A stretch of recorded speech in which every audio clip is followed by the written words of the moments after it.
दिवाली, जिसे दीपावली भी कहा जाता है, भारत का सबसे पवित्र और प्रकाशमय त्योहार है। यह केवल दीप जलाने या मिठाइयां बांटने का पर्व नहीं है, बल्कि अंधकार पर प्रकाश, अज्ञान पर ज्ञान और बुराई पर अच्छाई की विजय का प्रतीक है। इसके पीछे कई पौराणिक कथाएं और धार्मिक कारण जुड़े हैं, जो इसे अत्यंत महत्वपूर्ण बनाते हैं। सबसे प्रसिद्ध कथा त्रेता युग से जुड़ी है। भगवान श्री राम ने जब रावण का वध करके अपनी पत्नी सीता माता को लंका से मुक्त कराया, तब वे 14 वर्षों के वनवास के बाद अयोध्या लौटे। उनके आगमन पर पूरी अयोध्या नगरी को दीपों से सजाया गया। हर घर, हर गलियारे में दीपक जलाए गए ताकि अंधकार मिटे और श्री राम का स्वागत हो सके। तभी से इस दिन को दीपावली के रूप में मनाया जाने लगा।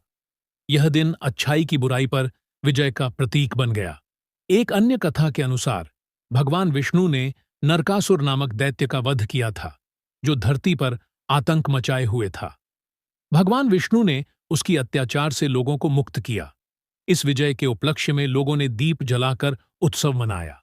इसीलिए दक्षिण भारत में दिवाली को नरक चतुर्दशी के रूप में भी मनाया जाता है।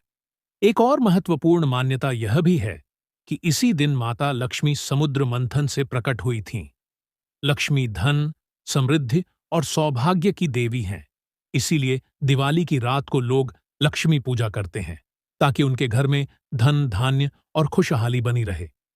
व्यापारी वर्ग के लिए यह दिन नया वित्तीय वर्ष शुरू करने का भी अवसर होता है। इसके अलावा जैन धर्म में भी दिवाली का विशेष महत्व है। इस दिन भगवान महावीर ने निर्वाण प्राप्त किया था। इसीलिए जैन समुदाय इस दिन दीप जलाकर सत्य और अहिंसा के मार्ग पर चलने का संकल्प लेता है। सिख धर्म में भी यह दिन महत्वपूर्ण है। माना जाता है कि इसी दिन गुरु हरगोविंद जी को जेल से मुक्त किया गया था। उन्होंने साथ ही 52 राजाओं को भी आजाद करवाया था। इसीलिए सिख समुदाय इसे बंदी छोड़ दिवस के रूप में मनाता है। दिवाली हमें यह सिखाती है कि चाहे जीवन कितना भी अंधकारमय क्यों न हो, एक छोटा दीपक भी उजाला फैला सकता है। यह त्योहार हमें अपने भीतर के लोभ, क्रोध, ईर्ष्या और अहंकार के अंधकार को मिटाकर प्रेम, ज्ञान और दया का प्रकाश फैलाने की प्रेरणा देता है।